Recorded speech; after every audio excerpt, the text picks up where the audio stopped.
Parents of Reddit, what lessons have to try to teach your kids that completely backfired?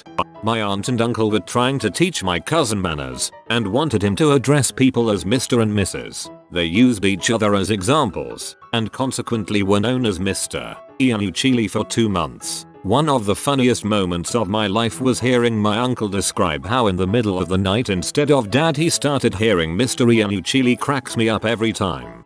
My 4yo cousin was taught to introduce people at school. He would introduce his parents to people like, hello, I would like you to meet my friends, mommy and daddy. I'm kind of sad he grew out of that.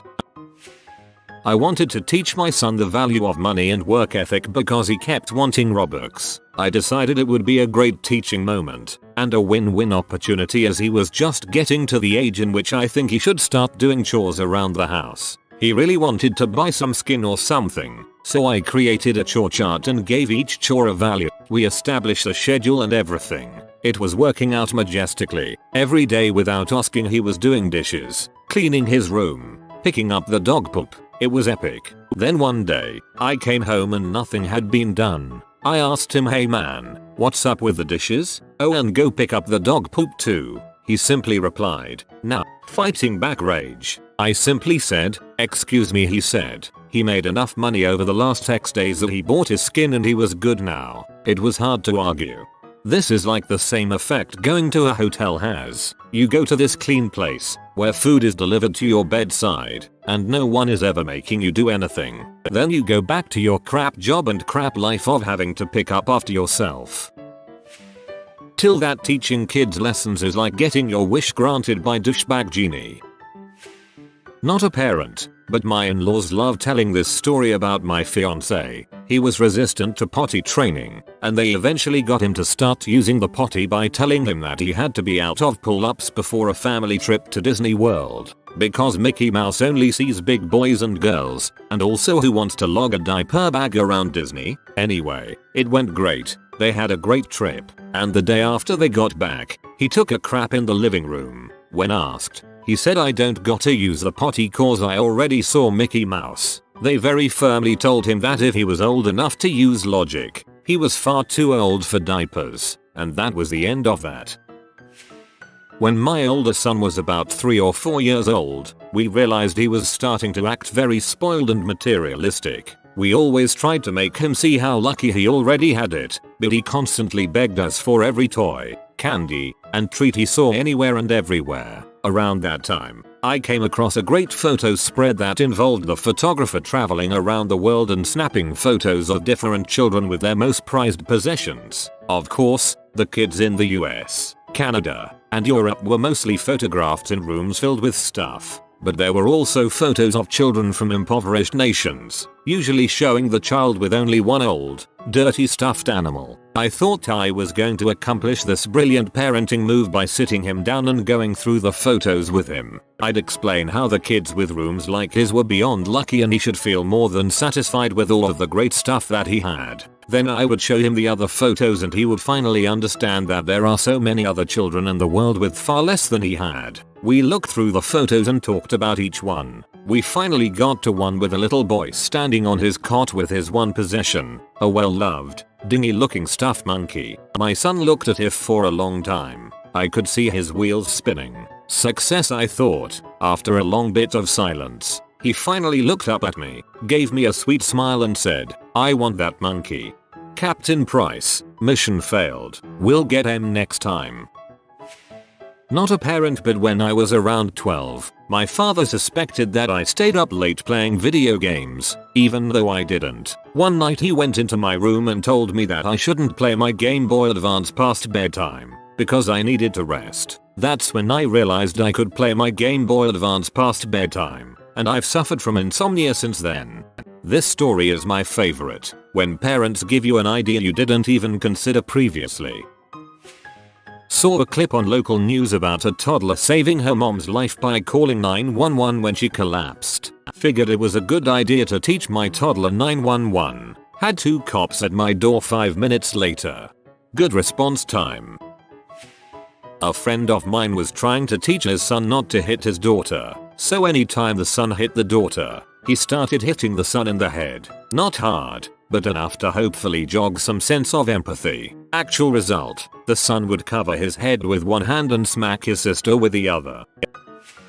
When my daughter was 10, she wanted to try out for a community theater version of Beauty and the Beast. She got nervous though, and almost backed out, because she was so sure she wasn't going to make it. My husband, who did some acting in high school, stepped in and said that he would also audition, even though he knew he was never going to make it. He wanted to demonstrate to her that it's okay to audition for something that you don't think you're going to make. She ended up not only just making it, but she got the part of Chip. My husband got the part of Morris, Belle's father. He didn't even want to be in a goddamn play. When my daughter was young, I was trying to teach her the value of money and decided to start giving her an allowance. She had a few tasks to do around the house, and afterwards on the weekends before we would go out, I'd give her $5. I explained that because she helped out and did her chores, she had earned money to spend on whatever she wanted. She happily accepted and stashed her money in her room. I thought nothing of it. Later that evening, before I tucked her into bed after reading to her, she goes to her money jar, pulls out $2 and hands it to me, and explains that it's for being a good daddy. Buy yourself something nice, hun. My youngest boy would never listen, and he was always totally fearless. He was also always really lucky. Dang near every time either of us told him don't do that, you're going to get hurt, he would do it and then not get hurt. So we ended up teaching him that when we said not to do something, that probably meant it was a fun thing to do. I remember really hoping that he would fall and break an arm or something non-life threatening or disabling like that, so he would stop constantly giving us heart attacks. Which is weird to say as a parent, but it never happened, so it doesn't matter anyway. He never got anything worse than a small scrape or cut that could be cleaned and covered in 5 minutes before he was back at it again. Looking back, I'm just glad this was before there was anything like Jack out around to further encourage that crap. Now he's a stuntman for movies. Can't say I'm surprised. Told my children they should always have a good reason for what they want to do as a way to curb impulsive behavior. I'm hearing about all the reasons constantly. My dad tried to implement the whole "you must eat all the food on your plate" in our house during meals. My mom was never a fan of that lesson, but my dad was stubborn, so she just let it go. Well, one day my sibling had 2-3 bites of food left on their plate and was very clear that they were absolutely full and couldn't eat another bite. Dad wasn't having it and insisted they could not leave the table until all the food on their plate was gone. My sibling realized they weren't going to convince our dad that they were too full and finished the last few bites and then proceeded to vomit on the table and our dad. He stopped enforcing the rule after that. When I was about 2 years old, my family was at a game in Angels Stadium. My mother went to the restroom and left me and my siblings with my dad. While he was busy watching, I wandered off. When they eventually found me, I was halfway around the stadium. A crowd had gathered to watch as a police officer held me out at arm's length while I screamed, "Call the police. This man is not my daddy," over and over again. My parents had taught me stranger danger, but forgot to teach me what police look like. "Call the police, sir. We are the police." Told my children repeatedly that if I found any more mess junk on their bedroom floor, I would be donating it to the thrift store. I told them they had 15 minutes to clean it up off the floor. Came back to find everything picked up, except they went into the kitchen cupboards and had put every food they didn't like in a nice neat pile right in the middle of the floor. Not a parent, but as a child I noticed my sister was writing her name on the walls when she was drawing on them with crayon. Taking on the role of helpful big sister, I informed her if she was going to graffiti things she shouldn't write her name and give herself away. A few weeks later, she was carving patterns into the wooden desk in the study and carved my name into it instead. I remember in 3rd grade getting in trouble for putting graffiti on the school wall. The artist had signed it with my first name, which is a fairly common name. I was both outraged at the false accusation and offended that they thought I was that stupid. I always tell my children that the lottery is a tax on people that are bad at math. I let my 8-year-old spend a few hard-earned dollars on a Powerball ticket to prove it, and he won $100.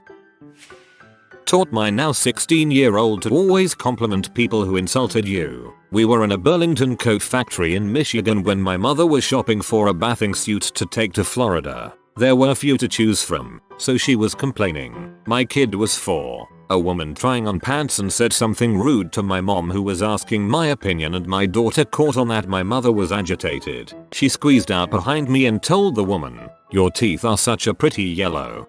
Haha, I can't tell if she knew what she was really doing, but super awesome either way.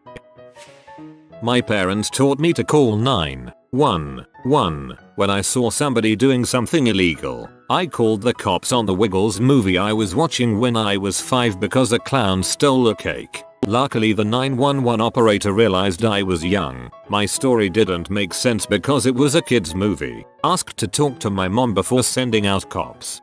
I called 911 when I was 4 or 5 years old because I witnessed the mailman steal a letter out of my mailbox. I had to be told how the mail system worked after that. Nanny, not a parent. 2 years old, was refusing to wear her hat. It was hot. I told her if she didn't put her hat on she would have to wait in the car. She started walking away from me. "Where are you going, car? Drink and I will be there at the..." Chonk is back. Tell him hi Chonk in the comments and he will bring you good luck once again. If you are new to the channel, you can subscribe. I publish new videos every day. Until then, check another video, or don't. Either way, have a great day you magnificent people.